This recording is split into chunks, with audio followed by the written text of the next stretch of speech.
I still firmly believe that the Zweihander is extremely overrated, if only because of its ease of access. I haven't done a full Greatsword run in a long time. I've definitely used the Zweihander more, but I also don't remember the Zweihander very well. I'm trying to think last time I used the Greatsword. I think I noticed that the Crestfallen Merchant pulled it in one of my early playthroughs, and then did a playthrough with it within my first, like, 20. And that was the only time I ever used it. The Einhander. Unfortunately, I don't think I'm capable of using any weapon that takes more than 2 hands. I'm trying to think what would best fit. I guess short sword. The short sword isn't great. Long sword is slightly better. Oh. Don't worry, I have water. I will be drinking water my normal amount for this stream. If you are not in the Discord, or didn't catch the conversation earlier, I said that if I have to go pee by the time we get to Tarkus, I will, or the Iron Golem, I will specifically let Tarkus solo the Iron Golem. I guess I could get the humanity from, Pate. Not Pate. What? Why can't I remember his name? I did a whole thing murdering him. Anyway, him. I could kill him to get a little bit more humanity, but I don't think it's necessary. Yeah, Miracle Guy. Yeah, Petrus. That's his name. Not memorable besides his bowl cut. That's fair. I don't know. I did a whole speed run killing him as quickly as possible. Yeah, I got very lucky with the fact that I don't have to take any anti-androgens, because otherwise I would have to... I'd probably have to pee like 4 times a stream. But my testosterone levels are actually super low. I think last time I checked, or well, I got a blood test like last week, and my number was 31, with only estrogen and progesterone. So I got very lucky with that. All the girls who didn't get a period from starting progesterone are lucky. Yeah, I hate blood work too. Actually, when I was getting it, I was like looking away, and my phlebotomist asked if I was okay. And I told her that I just couldn't look at it, and she's like, yeah, I'm the same way. Which was really funny. I wasn't expecting to hear that from a phlebotomist of all people. A phlebotomist? I wish. Yeah, Elden Ring will do that too. Also, Jesus. Immense skill issue on my part. I've been using the Jagged Ghost Blade recently, which is a very, very fast weapon compared to this. And my brain has just refused to switch out of fast weapon mode. It's fine, I'll get used to the Greatsword. It kind of sucks that there's not like a Great Mace that these guys can drop instead of the Greatsword and Great Axe.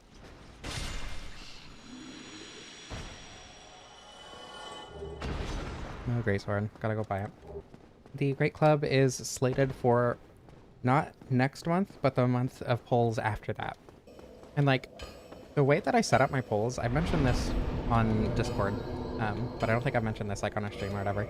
I set them up specifically so that one is like the obvious heavy hitter that's probably going to win, but also interspersed with other weapons that I want to use anyway. And the only 3 times that it's paid off has been, there was what was the first one? I think it was the Channeler's Trident. It got the vast majority of votes on the poll that I did it in. I went like Greatsword one. And then the only one that I actually did a video for where I used that fact was that Titanite catch poll, because that got over 1,000 votes. So obviously I had to put that in the thumbnail. But it's not like, you know, I specifically add other weapons, of course, that I would want to use, so it's not like I'm just trying to do it for engagement bait.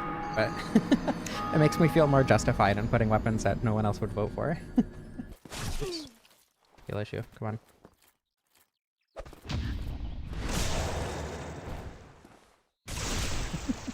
Dark Souls card revoked. No. It's okay. I got it second try.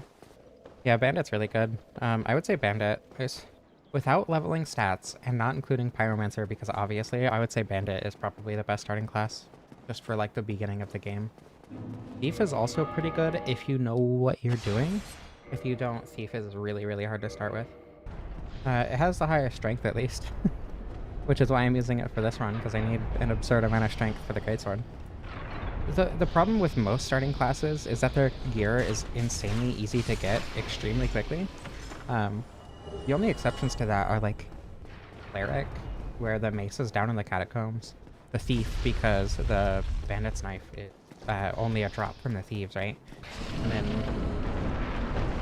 So most of the time you're just like going in it for the stats.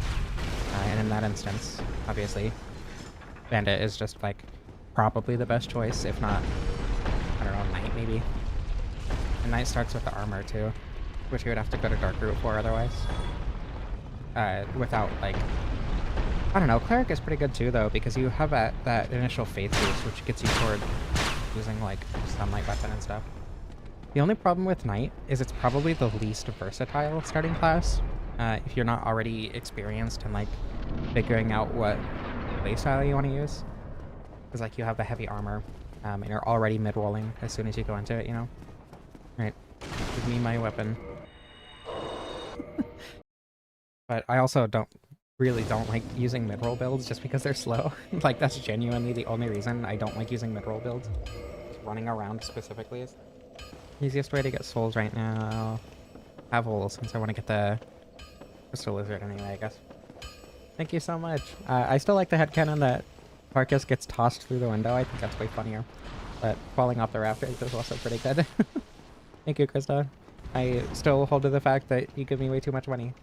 Especially considering you said literally a few hours ago that you need to save money. Not even a few hours ago. But thank you. I appreciate it. Way to randomize prompts are far, to be honest.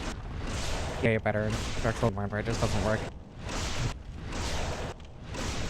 Everybody relies on playthrough, especially. Voice take them. Ever be Manus. I played multiple long Asylum items only video. It was the first time I really like learned Manus. What are you doing? How do you do that? Oh my god! Is that 1 HP? Dude, darn. Can't believe I messed up parrying Havel.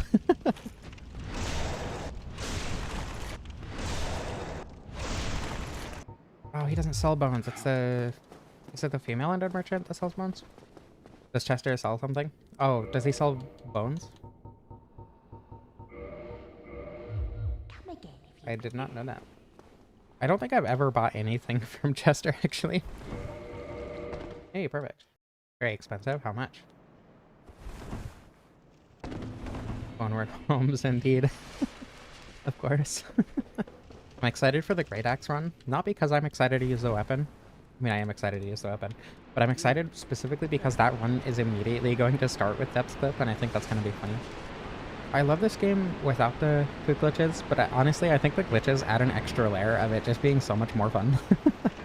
Like, Ocarina of Time is fun to me at this point because of the glitches, as opposed to Dark Souls, which is fun despite the glitches, but also the glitches are awesome. Oop. Okay. Oh. Go grab the wolf thing. Oh my goodness. There we go. Okay, I might die. No, we're fine. I would prefer to keep these souls.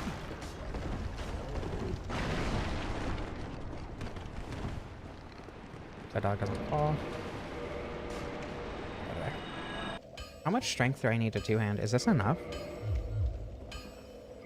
Because I want to use most of my souls on... Wait.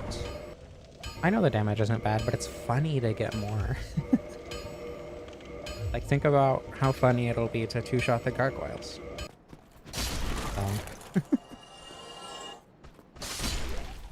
It's so overkill. I love it so much. Thank you for moving out of the way. Very polite hollow, yeah. Very happy about that one. Right, time to obliterate the gargoyles. We could have gone Quelaag first and gotten to the strength top cap. Oh, it's 3-shot. Oh. Maybe I can... Well, I can definitely 2-shot this one. What about the R2? That is a stab. No, come back. I have a feeling this moveset is going to be really useful. Now I have to debate between going down to Quelaag and doing New Londo right now. Do New Londo now? Okay. Bonk. Yeah, the enemies just get crunched. But we're actually being cut. Ow. Hey. That was rude. Yep. Get plus 15 before Quelaag. It's thinner in Dark Souls 1 than it is in Dark Souls 2 and 3. And I think it looks better here, honestly. I really like the design of it in Dark Souls 1. But the Dark Souls 2 one is also very funny. And then the Dark Souls 3 one carries the Dark Souls 2 moveset, but completely changes it because of how much faster it is. What am I doing? I don't know. I specifically don't like the Greatsword itself in Dark Souls 3, just because I don't feel like it fits the game with the moveset. But the Dark Souls 1 version, I think, would fit in Dark Souls 3 a lot better than the Dark Souls 2 version. I do like the wide one. It is funny, and it is fun to use. I just think the skinnier one looks a little bit better, personally. The first time I saw it, it was very like, that's not the Greatsword. Because I had done my first Dark Souls 2 playthrough, which was done with the Greatsword because of course. But, you know, over time, the thinner Greatsword has actually grown on me quite a bit. VR Dark Souls would be an experience, if only because of how absurdly large the weapons are. Actually, there are several mod packs for Blade and Sorcery that mod in the Dark Souls weapons. And they are absurdly large. Like, I tried to use Smo's hammer. It's so unwieldy. It's impossible to swing it because of how absurdly big it is. You just won't hit anything with it, with anything but the handle. Blade and Sorcery is a very good game. Would highly recommend if you have VR and haven't played it. Ah, no! Also, if you have VR, highly recommend Moss. That's easily my favorite VR game. I think the VR really elevates the storytelling in a way that no other game, especially a flat screen game, could match. Just from personal preference, I think Moss is simply incredible. Books 1 and 2. Oh yeah, 15 days till Night Rain. Exciting. I'm planning on doing a day 1 challenge run. So we'll see how that goes. But either way, I am very excited to play Night Rain. Should I kill these guys? No. Not until I get the coal ember at least. I've been playing too much Dark Souls 3. I played Seamless Co-op with 2 different people and then completed an entire, I hesitate to say challenge run because it wasn't a challenge run, but an entire playthrough the other day that I'm going to make into a video. I've just been playing way too much Dark Souls 3. I don't know why. Soggy corpses on the floor tickled me so much. I assume there's going to be a Dark Wraith on the stairs somewhere. Oh my god. So menacing. What if I do this? How did you survive? What? Oh. That's fine. Wisp! Ow. That was very risky. If I had missed, I probably would have died there. Oop. Okay. I tried to parry and just immense skill issue. Actually, speaking of Dark Souls 3, I feel like I keep going like back and forth on my opinion on that game, or with specific things in that game, because I do like the game quite a bit now, especially the level design, but I prefer the level design to the bosses, when I know most people like the bosses in that game more than the level design, or prefer it because of the bosses. But I really like the level design in Dark Souls 3. I think it was done, like, I hesitate to say that it was done well, but it does very much encourage the specific playstyle that it was built for. And it goes a lot better when you use that playstyle, and I've been having a lot more fun like that. But even the bosses that I don't particularly like, I had a decent time with in that run. Like, how do you say the sister in the DLC? 3-Day or something? I don't know. I don't usually like her, but I don't know. In this run, I actually had a good time. It feels like this probably sounds weird, but she feels like a faster version of Calamite to me. Like, you avoid all her attacks by running away, or by rolling backward, and it just works for all of her attacks perfectly well. Aside from the couple where you need to roll in so you can get some damage. And I think that's really interesting to notice, especially after coming out of Dark Souls 1, noticing that with Calamite. Or like Gale and Madir, I don't usually love them. I beat Madir first try, which I was very proud of myself for. And I beat Gale third try, which I think took the most tries of any boss. I know they say it in a cutscene, I just don't remember how they say it. Rita? I don't know, I feel like you don't really... If you want to memorize the levels in Dark Souls 3, I think it's harder than memorizing the levels in Dark Souls 1, just because, in Dark Souls 2, just because they don't have, like, anything distinct in them to tell you where you are easily. But if you don't care about memorization, they're by far the easiest to find your way through. Dark Souls 3 and Sekiro are your most important coping mechanisms. I understand that. Dark Souls 1 was mine for a long time. Now it's become more like a job to me, which I'm perfectly happy with. But, I don't know. It's less of a coping mechanism for me because of that, but it is definitely still my cozy game for sure.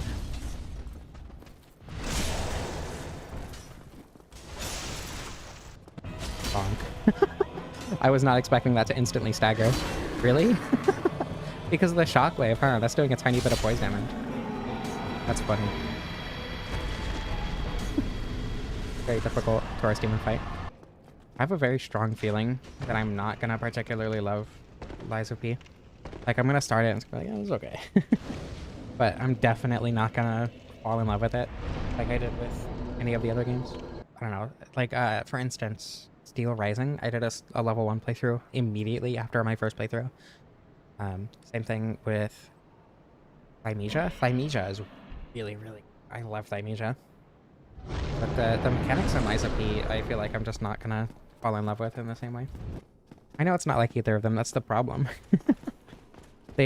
Steel Rising and Thymesia do the two sides of Souls combat that I adore. And then everything else is just like, it could be good. Hopefully. We'll go eventually. There it is. Run past. Everything's fine. No, I'm not an egg. I just have to pretend to be an egg. You know, boy moding. You know how it is. Boy moding after 2 years on HRT. 2.5 years on HRT. No, it hasn't been long. I don't know how long it's been. Boy moding. After a lot of time on HRT and being out. Everyone, publicly. Online. Those hollows are the most dangerous hollows. Actually, I would disagree, only because the random hollows in Firelink deciding to do jump attacks is also really dangerous if you don't know that it can happen. Or if you don't expect it to happen and you don't have your finger on the dodge button. Very engaging straight even fight.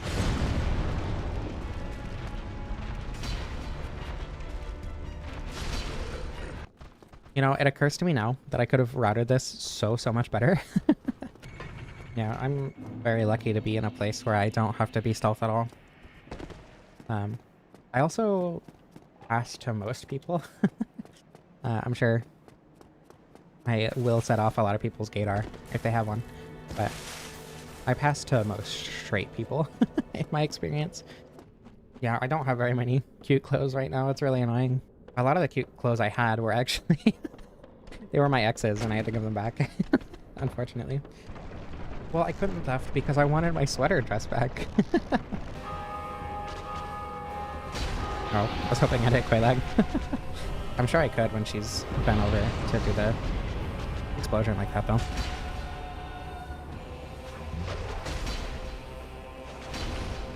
You know, in my first several playthroughs of this game, I always preferred heavier weapons. Just because, you know, big number funny. But over time, I think I've begun to appreciate the faster weapons more.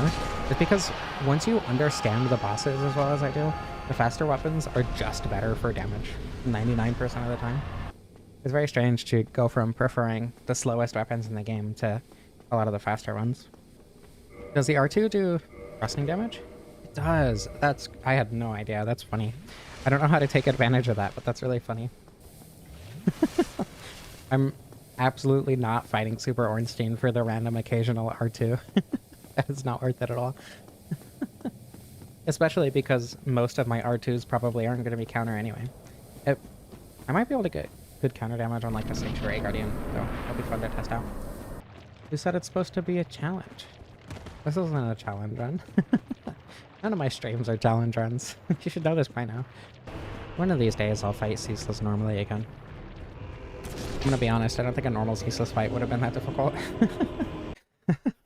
Yeah, I mean, I guess under that, all of my streams are challenge runs. And I beat Dark Souls while constantly flustered. Boogalize. Verb. Boogalize. Oh. It's too bad Tarkus can't enter the fog wall on his own so he could watch him from up here. Get a better vantage. Another reason that I don't like summoning Tychus is because I could be done with the fight by now.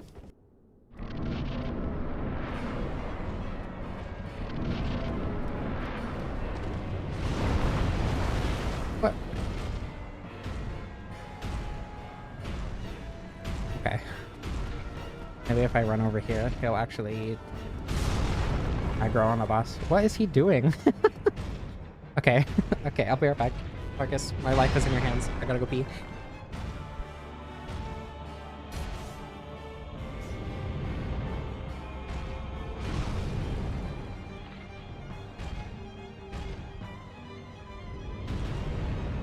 The bathroom is occupied, unfortunately. What? Stop coming over to me! Whatever, I'll just let it happen. You know, the only reason...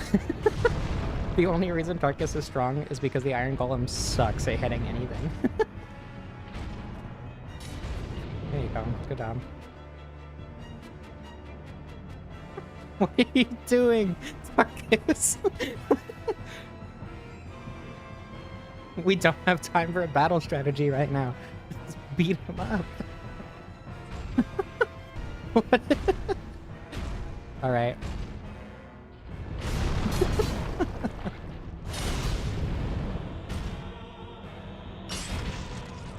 Yeah, come on, hit him one more time. Hit him better, though. Oh my god. It's that easy, Darkness. Come on. Jesus. Unfortunately, Tarkus does not satisfy my ADHD. I do like that he came to ask for validation in the middle of the fight, though. That was pretty funny. There he goes. I feel like people don't understand the value of mercy for characters in a world like this enough. It's like everyone gets mad when you kill Solaire when it's just mercy to kill him. Like, canon ending be damned, right? That goes for a lot of characters, though. I would say there are a couple exceptions. Like, I don't know, Lautrec is not a mercy kill. Siegmeyer. Meyer? Yeah, Siegmeyer is also, like, not really a mercy kill in my opinion. Just because of how his story is. To be fair, I feel like Priscilla's happy medium has adjusted to living in the painted world her whole life. So, if anything, I think Priscilla is the least mercy kill, but is definitely still a mercy kill. Okay, so to get roped into a pyramid scheme. I agree with this. I've never thought about it, but I agree with it completely. What the? Don't do that. Don't shield bash my barehanded parry. That was rude. I don't know. I feel like just because you would be unhappy with something doesn't mean that everyone would be. And then, like, basing your actions off of that feels, I don't know, myopic. Just because there are so many instances in real life of people who like something that other people don't like, you know? Like, degeneracy is only degeneracy if you personally think it's degenerate, right? So, that's 15. Time to obliterate Ornstein and Smo. I mean, Patches and Lautrec have their own things going on, right? Petrus is just kind of a power-hungry creep. That's not really true of Patches or Lautrec.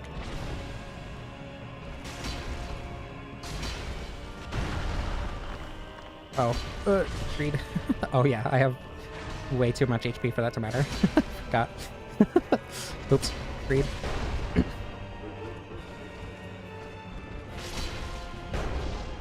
Dark Souls is hard. Also, the running attack instant staggers. That's awesome. Forest Demon 2.0. I wonder if he has the exact same amount of HP as Forest Demon. Or Boy's HP. You know what I mean. Boys.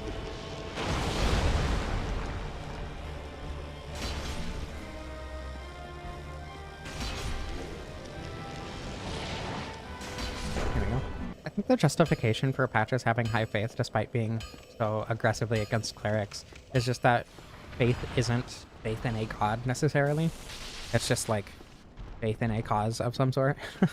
Which is why, like, well, I guess it doesn't really work. I was gonna say that's why the Blades of the Dark Moon use high faith, a high faith spell.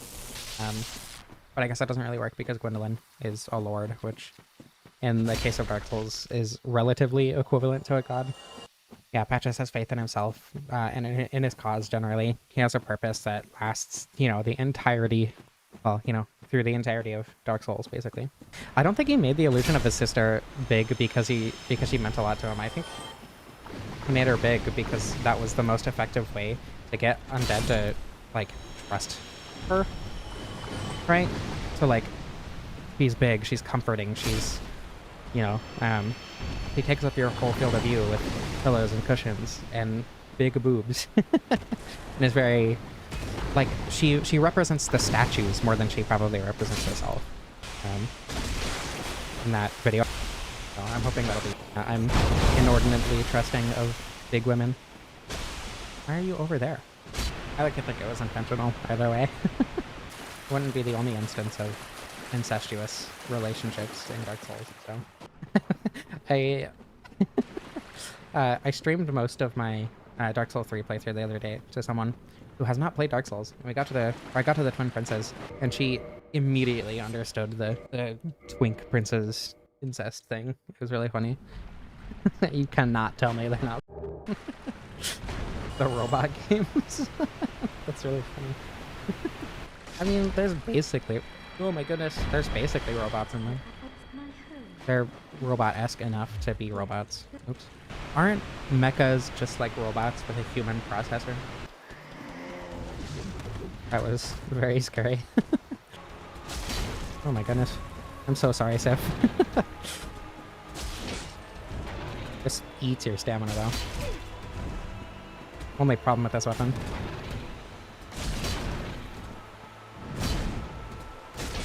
Jesus.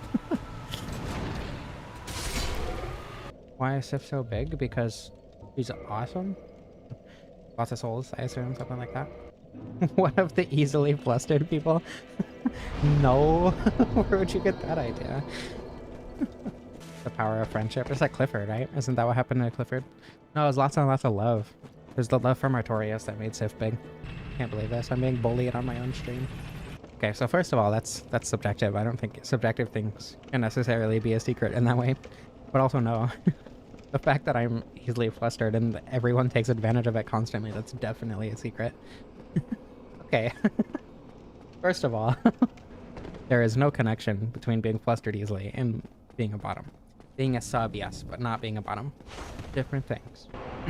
I need to finish my mod. I just hate going through every single weapon and balancing every single one individually. It's so frustrating.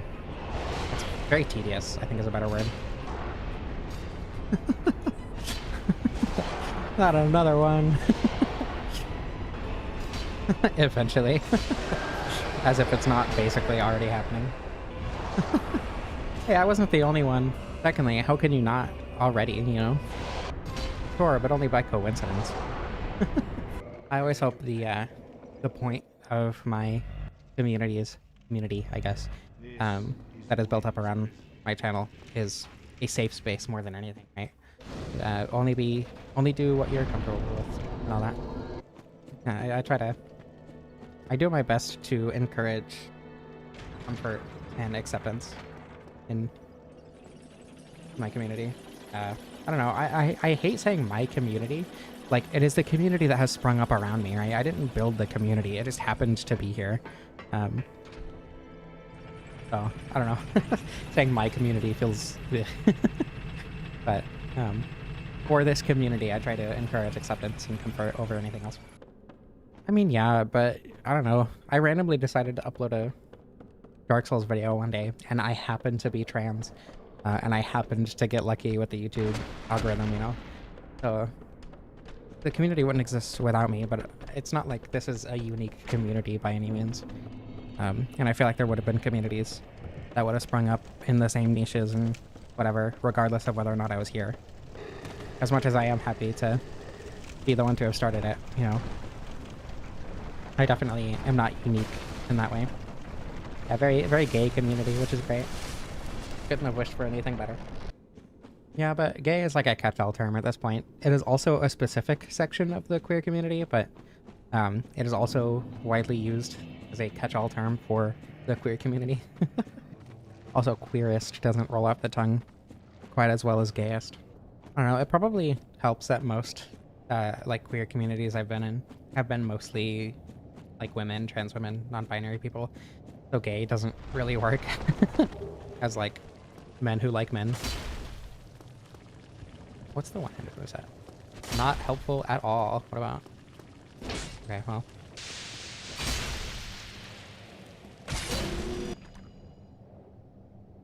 Can't even. Damn it, Kirk. Whatever. I'm not gonna die to the demon fire sage. Probably. Okay, no last words. Yeah, that's what I'm worried about. It's fine. Yeah, I feel like in communities that aren't primarily women, gay does mostly mean men liking men, as opposed to dislike meaning queer in general. But when you're not in a community with men, it's a lot easier to use gay as a shorthand than queer, I think. At least, you know, again, in my experience. See, I told you I wasn't gonna die to the demon fire sage. I know what I'm doing. I have well over 1,000 hours in this game. Everything's fine.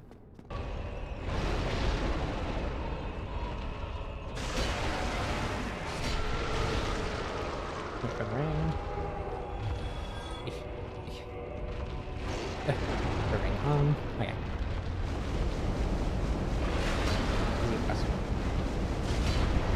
I genuinely don't understand how you think Centipede is the hardest boss in the game. Like, I understand that difficulty is very subjective with individual Dark Souls bosses, but like, did you see that? I don't think I rolled more than twice. And like, granted, I have good damage, but Nito is significantly harder if you don't have a decent amount of health. So if you're like doing like a glass cannon build, Nito is far, far harder. I haven't found a run where Centipede is easier or harder than normal. I have had lots and lots and lots of runs where Nito and the Four Kings are far, far harder than normal. So you have the chance to get out a lot of attacks before it's able to... I don't know if that came through on stream, but my entire computer just lagged really bad. I don't know, I think the main thing, if anything, just for Shrine of Amana and the Dragon Shrine, like Vanilla or Scholar is just better. Just for those two, if nothing else. Vanilla Dragon Shrine, I'm not looking forward to. In the playthrough I'm doing for Dark Souls 2 for my channel, the Dragon Shrine is definitely the area that I am looking forward to the least. I need to finish that run, but I need to do Liza P first. Fight Krista's Decree. Okay. I bought Scholar first because it was $10. I was like, oh hey, Dark Souls, I know people like that game. So I bought Dark Souls 2 Scholar the first in as my very first Dark Souls game. Played it once, despised it. Tried Dark Souls 1 because I heard that people liked it more. Went straight to the catacombs. Gave up completely. And then like several months later I went back to Dark Souls 2 because I was like, people really like this. I must have been missing something. And then I ended up playing it for like 30 hours straight. Not literally straight, I played it a lot. And fell in love with Dark Souls. And then I played a little bit of Dark Souls 3. And then went back, beat Dark Souls 1, then beat Dark Souls 2, then beat Dark Souls 3. So Scholar the first sin will always have a place in my heart, just because it's what got me into Dark Souls in the first place. As much as I loved Dark Souls 1 more at the time, and still do. 30 hours gay, yeah. That's better. What's it called? Iron Keep. I know a lot of people really don't like Scholar Iron Keep, but I think that's one of the best levels in Scholar, especially how it changed from Vanilla. Owie. Personally, I really, really like Iron Keep in Scholar. Never found the Iron Game bonfire? Yeah, I didn't find it in my first playthrough, so... I understand not liking Iron Keep specifically because of that on back. But I also had to do that in my first playthrough, and I don't know, I didn't hate it, but it is definitely worse than the Smelter run back. Especially because the old Iron Knights, like in the tiny pathways. I think the Wharf is one of the best levels in the game, including Flexile Sentry. I just think it's a lot better if you go there early, so you can actually experience the level. Hello?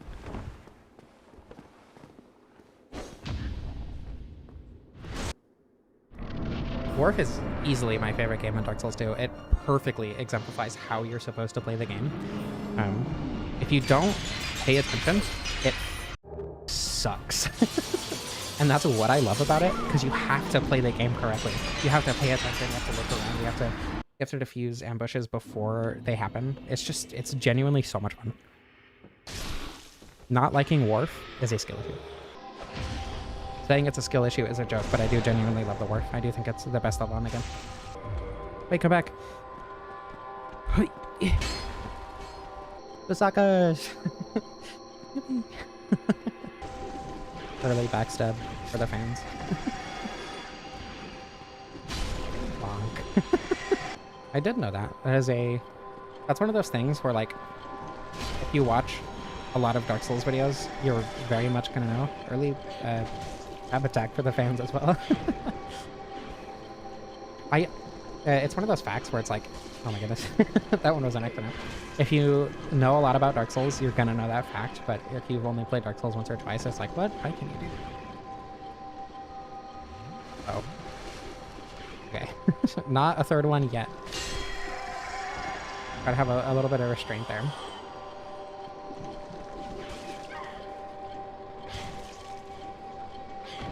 Both axolotl. Naked because I have ADHD and wasn't thinking about it. Oh, then you could have backstab on that one, unfortunately. The Duke's Archives are probably my favorite of the 4 Lord areas, like level design-wise, because I think the actual archives themselves are really great. But the Prison Tower, not super great beyond the Pasakas.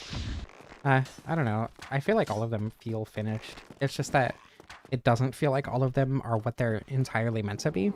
Like, obviously, Izalith isn't what it's meant to be, right? Oh my god, Chandler's Trident. Like, obviously not all of them are exactly what they're meant to be, but I don't know. I think all of them feel finished and like proper game levels. I would say I think all of them have points going for them. I think New Londo has the strongest atmosphere and is the best integrated with the rest of the game world. The Duke's Archives has the best like level design on its own, in terms of like how well it's interconnected and everything with the entire rest of the game, or like with itself rather. But it is very separate from the rest of the game, as much as you do need to go back to Inner Londo instead of just like going from Firelink like the rest of them, right? I think Lost Izalith has like the most, not interesting gimmick, but the most fun gimmick in a lot of ways, and I think that, hold on, what am I trying to say? I think the way it uses its bosses and turns them into gimmicks is really interesting, and I think it's also the most fun to explore, because it feels so strange to explore and has really interesting atmosphere. And then I think the Tomb of the Giants is really good, because you can go there super early, and in that way I think it integrates with the rest of the world really interestingly, especially when you don't know that you're not supposed to go down there. The Demon Ruins has that as well, but that's not really Lost Izalith, and it's a lot shorter. But it does integrate with Blighttown really well in that way, where like if you go down into the Demon Ruins right after beating Quelaag, it's like, oh my god, I'm gonna die. And then, yeah, and then the Tomb of the Giants has probably the most difficult gimmick to get your head around, but is also most mechanically interesting, as opposed to Lost Izalith, which I think has the most potential with the bosses themselves. Can I actually do the dance animation? Okay. I'll do a trident dance for the fans. I would love the moveset a lot more if I didn't accidentally do the dance several times while trying to do jump attacks. Very interesting boss fight. Very fun boss fight. Definitely not the easiest and most boring boss fight in the game. That would be crazy. Seath is one of those bosses that like would be a lot more fun if there were other ways to beat it. Like, not, I don't know, if there were other things you could exploit to get killed by faster, I think that'd be a lot more interesting. Like, I think the Stray Demon is a really fun fight, specifically positioned where it is in the game, despite not being a particularly interesting fight, just because you can easily beat it with brute force, or you can like rely on bleed or whatever, or you can just find a decent slashing weapon, even without bleed, and do a lot more damage to it that way. So in that way, I like Stray Demon a lot, even though it's not a particularly interesting fight. And I think Seath could have done something similar, but it just kind of doesn't. Like, if Seath was weak to bleed and had like an insane lightning resistance, so you could just pick up some gold piners or whatever, I think that would make it a lot more interesting of a fight, because he doesn't have any insane weaknesses. Like, I think he is weak to lightning, but not dramatically. He's immune to bleed. I think he's immune to poison and toxic as well. And if he's not, it's just not good enough to warrant using anyway. So, I don't know. He's just kind of a boring fight. Like, I feel like they tried to do something like that with the curse, where you have to be careful to not get cursed, but it's so absurdly easy to just not get cursed. So it just doesn't matter. I don't know. I feel like they tried to go with gimmicks for all 4 of the lords. Like 4 kings, obviously there's 4 of them. But then it just becomes a normal fight where you have to fight slightly quicker. They did the skeletons with Nito, so you can do divine damage, which I think was done really well. As opposed to 4 kings, where it's just a normal fight, but slightly faster. They did, you know, obviously, Bed of Chaos is a gimmick in itself, which I enjoy fighting quite a bit. Theethus, I mean, they tried to do the curse, right? But I don't think that was super interesting. Obviously. I don't know. I feel like the speed of poison and toxic is really what makes them not interesting in Dark Souls 1. And then every single boss's insane resistance to bleed, outside of like the demons, makes it really not interesting to use. I think if more bosses had lower resistances to bleed, it would be a lot more interesting of a effect to use. And then if poison and toxic did did damage much faster, I think that would also be really interesting. And that I did actually try to capitalize on in my mod. I gave a lot more bosses bleed weaknesses, and I made poison and toxic do a lot more damage. Oh, I missed.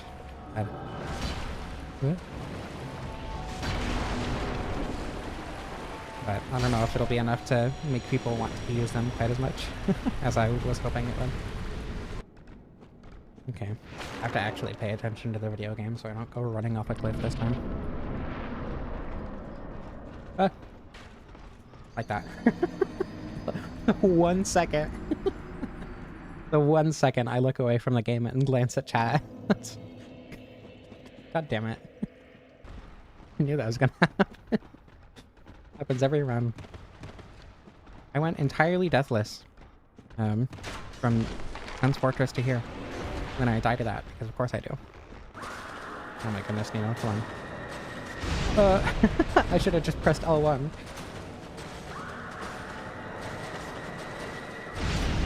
One of the skeletons is just walking away. You hate Dark Souls parrying? It's probably my favorite parry system in any game, really. I don't know. I haven't really found a game with better parrying. I mean, deflecting, sure, but I had to, like, actually pay attention to the skeletons so I don't get obliterated by them while wailing on Nito. Just because I don't have poise. I think parrying is super fun to do in most games that have it. Especially because it's usually overpowered because it's supposed to be difficult, you know? Or not overpowered, but it's difficult, so it does a lot of damage. Risk reward kind of thing. And then it ends up being relatively easy once you get the hang of it.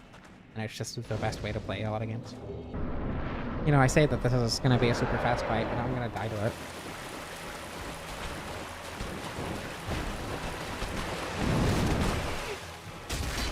Oh my god. I feel like it would be more impressive to die with this kind of damage at this point. I love Sanctuary Guardian. Sanctuary Guardian is easily my favorite boss in the entire series. Probably favorite boss in the game ever. It flows super well, way better than Artorias. But it also has like the switch ups that Artorias doesn't have. The closest thing to a switch up Artorias has is the buff, and then he just like runs away, and then you hit him a couple times. As opposed to flying away and shooting lightning at you and then running back in and doing a charge attack. It's so much more interesting. I highly disagree. That is the least Elden Ring boss that could ever possibly be in Elden Ring. Because of the downtimes after the attacks make it fit perfectly with Dark Souls. There are also a lot of opportunities to attack, like, you know, obviously in the speed of Dark Souls 1, that you have to, like, learn from experience as opposed to just being able to stand back and see. Okay, the double Sanctuary Guardian fight doesn't count. That's the worst fight in the series. I don't know if I would go that far, but it's pretty bad. Just like the double Pursuer fight. Like, one of my favorite fights in the game on its own. But when you put a second one in there, it just kind of breaks apart because it's not meant to be fought with more than one. I want to do Calamite this one, just because I want to.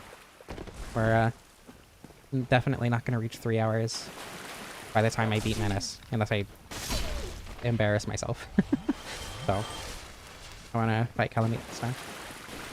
It really does. It's unfortunate. I don't know. That's the other reason I wanted to make my mod, because I like split damage as a concept. And I think it could be a lot more interesting if it was usable with more builds and also was just better. Oh, that is one reason that I really want to get that done, because I just want to use split damage and have a reason to use split damage. And right now I just don't. If anything, my mod is more for myself than anything. I did want to make it permanently gravelorded, but I'm not exactly sure how to do that. Because the way that the perma-gravelord mods, other perma-gravelord mods work, is they replace the map files, and then every enemy that would normally only show up when you're gravelord, it just shows up anyway. Actually, it might set your world tendency. I'm not sure. I really need to figure out how to do that. I'll probably ask that in the Soulspawning Discord when I ask how to... Oh my goodness. How to make the water in Sanctuary Guardians Arena. Only one hit? Okay. I'm planning on this. When I figure out how to make the water in Sanctuary Guardians Arena make you slow. Okay, I am suffering from skill issue because I'm so used to fighting this guy with a Ghost Blade, which is way faster. Let me be better at the video game real quick. Oh my goodness. Everything's fine. I just wasn't expecting that kind of range for some reason. I don't know if this is a safe heal. I don't think it is. Okay. Well, it wasn't safe, but it worked.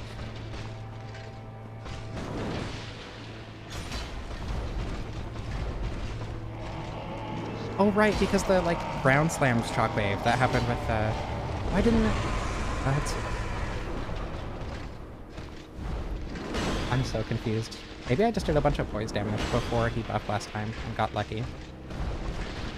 I just expect it to go away by the time I hit him again because of how short his poise refill timer is. I don't understand what just happened. Wonder if I'm gonna be able to beat Menace first try. I'll be disappointed in myself if I can't, but I also won't be surprised. I got so many... I hesitate to say dumb comments, but I got a lot of comments that did not make sense on that video. So many people were like, oh, but the sniper crossbow is so much worse. When it has easily 800 AR if you know what you're doing. So like regardless of how slow the weapon is, 800 AR is insane. Had a lot of people saying that the whip was worse, which is just funny. Somebody even said that the cestus was worse, which is just like a normal weapon.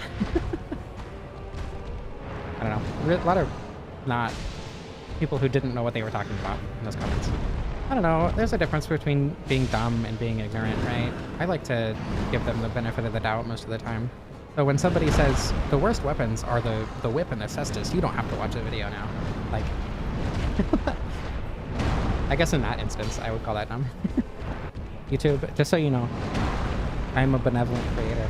YouTube is telling me to insert an ad right now because a lot of people are watching the Menace boss fight. That's really rude, YouTube. I can't believe you would say that. People are watching a boss fight right now. It's like creators earn more money inserting ads the more viewers are watching. Wait, that works. Creators earn more money inserting ads the more viewers are watching. Oh, it's saying more money because more viewers. Me when I'm not looking at the screen and instead reading an entirely different thing on my other monitor in the middle of a boss fight. I used to think Menace was the hardest boss in this game. Gonna wake up Dusk, be a good Samaritan. Waking up Dusk is canonical. He doesn't remember you because waking her up gives her a concussion. I think Goff is way cooler, only because instead of saying, yeah, I'll take out Calamite for you, he's like, yeah, I'll make it so you can take out Calamite. He has like so much faith and trust in you. And he's like, yeah, you're awesome, go kill that dragon. Oh yeah, if you just like shot him in the head. And instead he's like, nah, you can do it, I believe in you. And Calamite is still considered one of the hardest bosses in the game by most people, even crippled.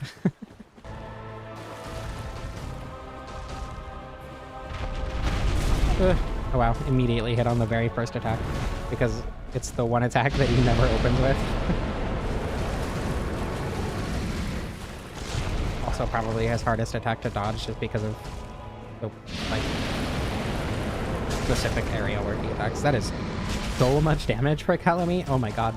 The last Calamite fight I did, I was doing, I think, 75 damage a hit. Calamite tastes like? Probably chicken.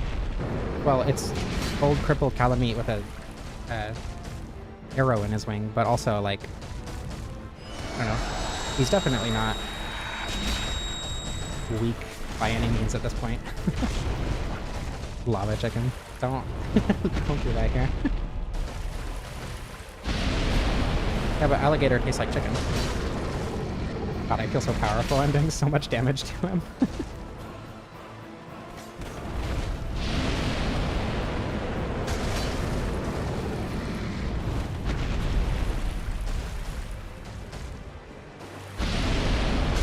I don't know, I'm sure the arrow... It's Dark Souls. The arrow fades away.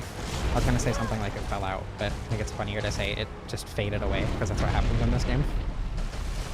That's not, like, for gameplay optimization purposes. That's literally what just happens. Projectiles just fade away out of existence every time.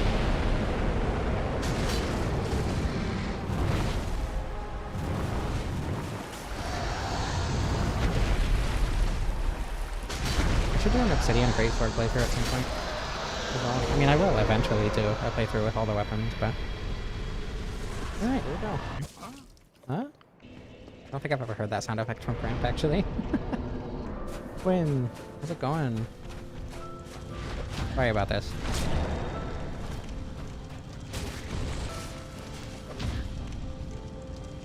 Oop.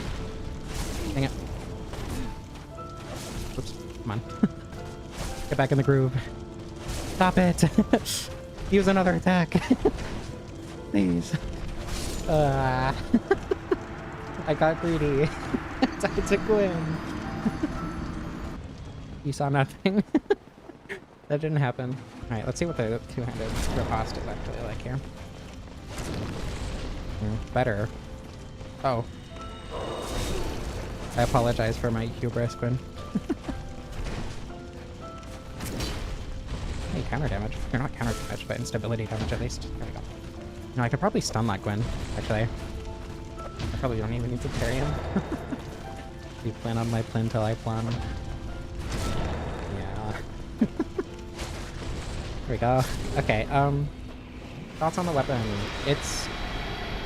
I'm gonna be honest. It's really underwhelming. Compared to, like, Dark Souls 2 Greatsword, obviously.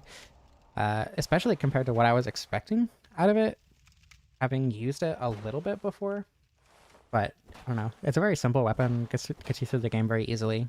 Thank you all so much for watching. I hope you enjoyed. I love you all. I especially want to thank Aora, Lamb Estisol, Validate, Nick Possum, Krista, Howling Nocturne, Riasune21, Rakuna, White Flame, Manorock, and Ryan Rickard. Thank you all so much for supporting the channel. I don't know how to end this.